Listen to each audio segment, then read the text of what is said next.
CMR shopping mall biggest festive ధమాకా గంటకు బహుమతులు గెలుచుకోండి. నమస్తే, నేను విజయ్. తిరుమల లడ్డులో కల్తీ జరిగిందన్న తర్వాత నిజంగా ఈ వ్యవహారం వివాదాస్పదంగా మారిన తర్వాత సుప్రీంకోర్టు తీర్పు ఇచ్చిన తర్వాత తొలిసారి తిరుమల పర్యటనకు వెళ్ళబోతున్నారు ముఖ్యమంత్రి చంద్రబాబు గారు.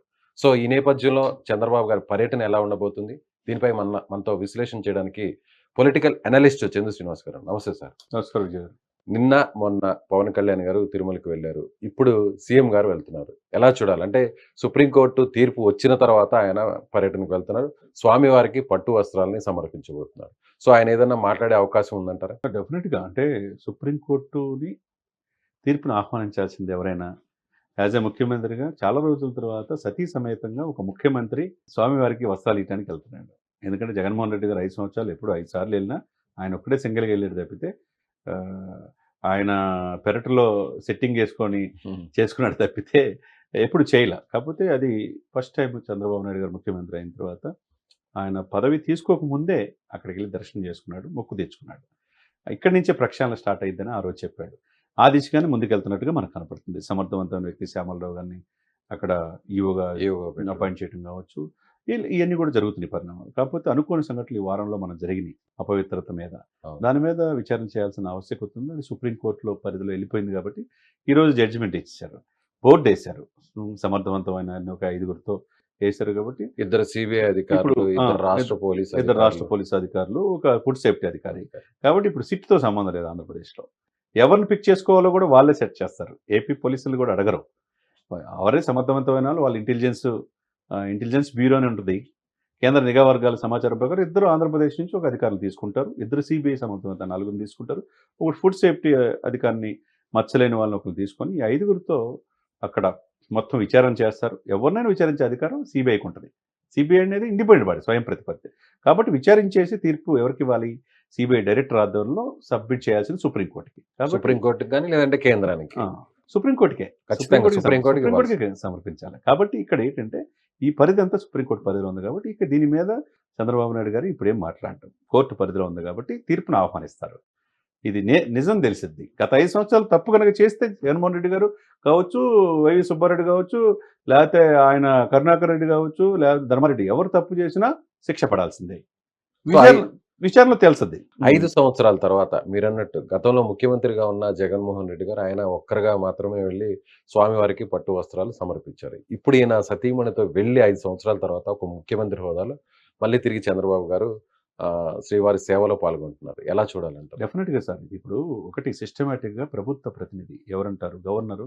ఇప్పుడు దేశంలో రాష్ట్రపతి ప్రథమ పౌరుడు అంటారు, గవర్నర్లు రాష్ట్రాల్లో ఉంటారు, ముఖ్యమంత్రి దంపతులు ఉంటారు కదా. దంపతులు ఉన్నప్పుడు ఆయా దేవాలయాల్లో ఎవరైనా ఇప్పుడు వంశపరంపరంగా ఆగమన శాసనం ప్రకారం, నిబంధనల ప్రకారం ముఖ్యమంత్రి గారు పట్టు వస్త్రాలు సమర్పించారు. ఒకవేళ లేదనుకోండి, నెక్స్ట్ దేవాదాయ శాఖ మంత్రి చేయాలి, లేకపోతే సీనియర్ మోస్ట్ ఎవరైతే వాళ్ళు పట్టు వస్త్రాలు సమర్పించాల్సింది. ఈ మధ్య జీవో కూడా తీసుకొచ్చారు, అదే సిస్టమేటిక్గా.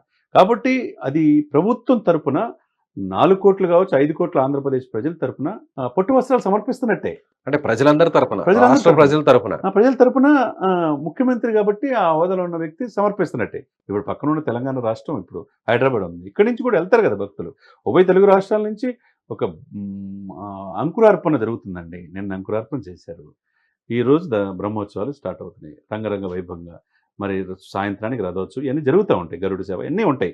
దీంట్లో మరి ఫస్ట్ ప్రథమ పౌరుడు ఇప్పుడు ముఖ్యమంత్రిగా ఉన్న వ్యక్తి పోయి పట్టు వస్త్రాలు సమర్పించాలి కదా. ఈ సమర్పించడం అనేది ఆనవాయితీగా గతంలో 5 సంవత్సరాలు చూడలా.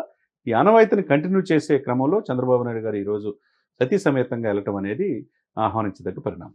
అలాగే నిన్న పవన్ కళ్యాణ్ గారు కూడా వారాహి డిక్లరేషన్ చేశారు. అలాగే సనాతన ధర్మ బోర్డును కూడా ఏర్పాటు చేయాలి జాతీయ స్థాయిలో అంటూ కూడా ఆయన కొన్ని సూచనలు చేశారు, డిమాండ్స్ కూడా చేశారు. దాని మీద ఏమన్నా ఇవాళ రెస్పాండ్ అయ్యే అవకాశం ఉందా చంద్రబాబు గారు? డెఫినెట్గా ఒకవేళ అయితే అవ్వచ్చు, డిప్యూటీ సీఎంగా మాట్లాడింది ఆహ్వానించవచ్చు. ఎందుకంటే మంత్రివర్గ సభ్యుడు కదా, డిప్యూటీ సీఎం కదా. సనాతన ధర్మ పరిరక్షణ బోర్డు ఏర్పాటు చేయాలని చెప్పి ఆయన ఆలోచించాడు. అది అందరికీ ఆమోదయోగ్యమే, అది ఉండాలని చెప్పి చంద్రబాబు నాయుడు గారు కూడా స్వాగతించే అవకాశం ఉంది. డెఫినెట్గా స్వాగతిస్తాడు. ఎందుకంటే ఆయన ఇద్దరు ఒకటే వేదిక, ఒకే లైన్లో వెళ్తున్నారు. 100 రోజుల పరిపాలన మనం చూసాం. 1వ తారీఖు జీతాలు వస్తున్నాయి, పెన్షన్స్ 1వ తారీఖు వస్తున్నాయి, పెంచిన పెన్షన్స్.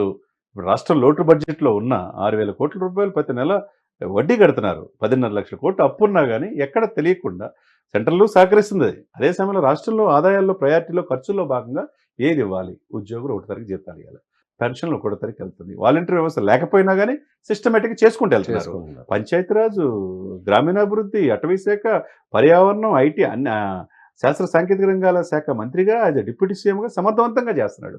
మనం చూసాం కదా విజయ్ గారు, 13,326 గ్రామాల్లో గ్రామ సభలు పెట్టడం దేశ చరిత్రలో ఎక్కడ లేదు. అది కూడా గిన్నీస్ బుక్ రికార్డు. చంద్రబాబు గారు కూడా అదే, ఈయన కూడా వరల్డ్ కితాబులు బుక్ ఇచ్చారు. Of record. ఈయన కూడా మెచ్చుకున్నారు. నాకు కూడా ఆలోచన రాలేదన్నాడు. అది సమర్థవంతంగా చేశారా?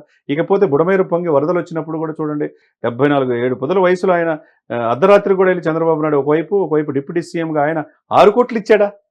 4 కోట్ల రూపాయలు 400 పంచాయతీలకు ఇచ్చాడు. ఒక్క పంచాయతీకి ₹1,00,000 సొంత నిధుల్ని ఇచ్చారు. సొంత నిధులు. 1 కోటి రూపాయలు సీఎం రిలీఫ్ ఫండ్కి ఇచ్చాడు. అక్కడ తెలంగాణ రాష్ట్రం రేవంత్ రెడ్డి గారికి 1 కోటి రూపాయలు ఇచ్చారు. 6 కోట్ల రూపాయలు ఇవ్వటమే కాకుండా తన బాటలోనే పంచాయతీరాజ్ వాళ్ళు 17.5 కోట్లు ఇచ్చారు. ఉద్యోగ సంఘాలు ఎన్జిఓస్ అంతా 120 కోట్లు ముఖ్యమంత్రి గారికి చెక్ ఇచ్చారు. ఎప్పుడు లేని విధంగా 400 కోట్ల పైనే ఒక రాష్ట్రానికి ప్రభుత్వానికి విరాళ రూపంలో వచ్చింది. సీఎం రిలీఫ్ ఫండ్ అవటం అంటే మామూలు విషయం కాదు కదా విజయ్ గారు. ఇవన్నీ కూడా ఏంది, సమర్థతకి, అభివృద్ధి, సంక్షేమం 2 కళ్ళుగా చంద్రబాబు నాయుడు గారు, పవన్ కళ్యాణ్ గారు పరిపాలిస్తున్నారు. కాబట్టి ఎక్కడ కూడా ప్రజలకు మేలు చేసే ఇదిగానే ఆంధ్రప్రదేశ్లో ఇప్పుడు పరిపాలన మనకు కనపడుతుంది. అంటే కొన్ని చిన్న చిన్న తప్పులు, పొరపాట్లు అక్కడ జరుగుతున్నాయి తిరుమల తిరుపతి దేవస్థానంలో. సో నిన్న డిప్యూటీ సీఎంగా ఉన్నటువంటి పవన్ కళ్యాణ్ గారు వెళ్ళారు. ఆయన అక్కడ సూచనలు కొన్ని చేసే అవకాశం ఉంది. అదేవిధంగా ఇవాళ సీఎం గారే నేరుగా వెళ్తున్నారు. ప్రక్షాళన ఏమైనా జరిగే అవకాశం ఉందా? మార్పులు ఏమైనా చేంజ్ చేసే అవకాశం ఉందా? డెఫినెట్గా అండి, ప్రక్షాళన జరగాలి. పేద ప్రజలు, ప్రపంచవ్యాప్తంగా ఉన్న ప్రజలు అక్కడ స్వామివారిని దర్శించుకొని సేద తీరాలి, తన కోరికలు తీరాలి, మొక్కుకోవాలి, గుండు చేయించుకోవాలి, తన బిడ్డలకు కూడా పుట్టింటికి తీపియాలని, అక్కడే పెళ్లిళ్ళు చేసుకుంటే మంచి జరుగుతుంది, రకరకాల కోరికలతో వస్తారు సార్. వచ్చినప్పుడు వాళ్ళు ప్రశాంతంగా గుడి ముందు కూర్చొని హ్యాపీగా ఉండాలనుకుంటారు. వాళ్ళకు కూడా మెరుగైన సదుపాయాలు లేకుండా, వసతి సదుపాయాలు లేకుండా, ఇచ్చే ప్రసాదాల్లో కూడా అనేక ఆరోపణలు వచ్చినప్పుడు, వాళ్ళకి అన్నదానం ఇచ్చేటప్పుడు కూడా నాణ్యత ప్రమాణం లోపించినప్పుడు బాధపడతారు కదా సార్. వాళ్ళు బాధపడితే వెళ్ళకూడదు కదా సార్. ఎంత పెళ్ళిళ్ళు జరిగిన విజయ్ గారు అంతా బాగానే ఉంటుంది, భోజనం కూడా బాగాలేదంటే ఏమవుతుంది? ఏముందిలే అంటారు. ఏముంది. ఏం జరిగింది?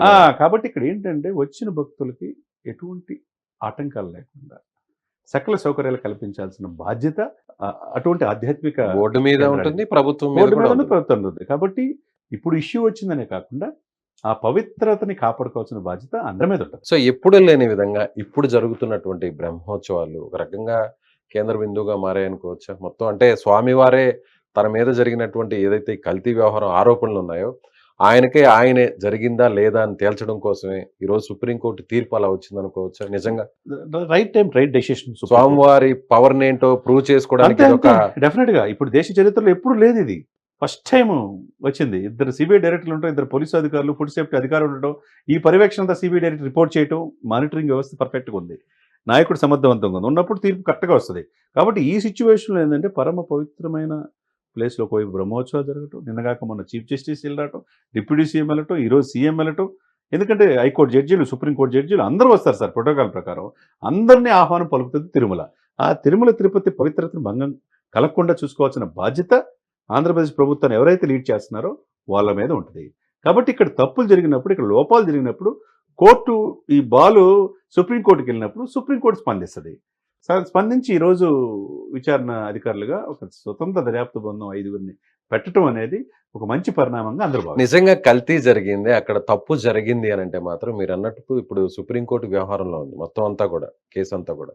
నిజంగా అలాంటి తేలితే దోషులు ఎవరు అని కానీ ప్రూవ్ అయితే శిక్ష కూడా అదే స్థాయిలో ఉంటుంది. డెఫినెట్గా కఠినంగా శిక్షించాల్సిందే. హిందూ మనోభావాలు దెబ్బతగిలినప్పుడు చాలా బాధ ఉంటుంది కదా సార్. డెఫినెట్గా అటువంటి వాళ్ళు కఠినంగా శిక్షించాలి. ఒకవైపు ఇంకొకసారి తప్పు చేయాలంటే భయం కూడా కలగాలి. శిక్షలు కఠినతరంగా ఉండాలి. అప్పుడే ఇది ఎక్కడో చోట స్టాప్ అవుతుంది. Right sir, thank you so much. So ఇవాళ చంద్రబాబు గారు తిరుమలకు వెళ్తున్నారు కాబట్టి ఇప్పటికే డిప్యూటీ సీఎంగా ఉన్న పవన్ కళ్యాణ్ వెళ్ళడం, ఆ తర్వాత తిరుమలలో జరుగుతున్నటువంటి పొరపాట్ల మీద కూడా అధ్యయనం చేసిన తర్వాత సమూలంగా కొన్ని మార్పులు కూడా తీసుకొచ్చే అవకాశం ఉంది. అదేవిధంగా సుప్రీంకోర్టు తీర్పును కూడా చంద్రబాబు గారు స్వాగతించే అవకాశం ఉందని చంద్ర శ్రీనివాస్ గారు చెప్తున్నారు. Thank you so much. Suman టీవీలో మీ పర్సనల్ అండ్ బిజినెస్ ప్రమోషన్స్ కోసం కింది నెంబర్కి కాంటాక్ట్ చేయండి.